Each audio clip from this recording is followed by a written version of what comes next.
balik tepuk tangan yang menggema di Gedung Juanda, ada perpisahan yang meninggalkan sejarah. Sri Mulyani, Bendahara Negara lintas 3 presiden, menutup pengabdiannya selama 14 tahun.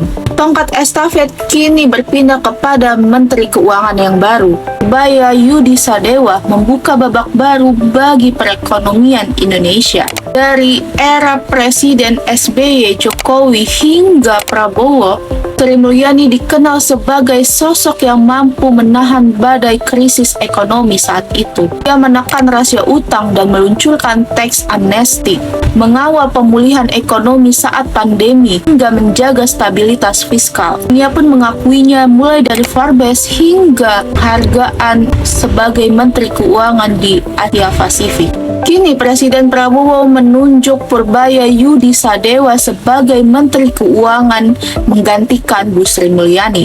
Ia lulusan Teknik Elektro ITB, meraih gelar master dan juga doktor ekonomi di Purdue University, Amerika Serikat. Jadi karirnya itu dimulai sebagai field engineer di Schallenberg pada tahun 1989 dan juga 1994. Lalu ia lanjut di Dana Reksa sebagai ekonom hingga direktur utama. Ia kemudian masuk pemerintahan sebagai staf khusus di Kemenko Perekonomian dan juga Komite Ekonomi Nasional pada tahun 2010 sampai 2014. Serta sempat menjabat di kantor staf presiden Kemenko Polhukam. Sejak 2016, Purbaya aktif di berbagai posisi strategis, termasuk deputi di Kemenko Kemaritiman dan juga Investasi. Pada tahun 2020, ia dilantik sebagai Ketua Dewan Komisaris LPS sebelum akhirnya dipercaya menjadi Menteri Keuangan pada 8 September 2025. Baru beberapa hari menjabat, Menteri Yudi Sadewa ini mengumumkan langkah yang berani. Ia ingin memindahkan 200 triliun dana pemerintah dari Bank Indonesia ke BUMN.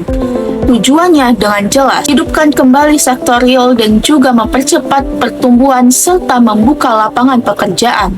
Pasar pun merespon dengan cepat. IHSG dibuka melonjak lebih dari 1% ke level 7.785 dengan ratusan saham ikut menguat dan juga sebuah sinyal bahwa dunia usaha menaruh harapan pada bendahara negara baru, yaitu Yudi Sadewa. Pasar boleh bergejolak dan juga kebijakan bisa berubah, tapi satu hal yang tak bisa diubah, rakyat menunggu bukti. Di bendahara yang lama dan juga bendahara yang baru, harapan pun tetap sama. Bahwa ekonomi bukan hanya soal grafik, melainkan soal kehidupan nyata.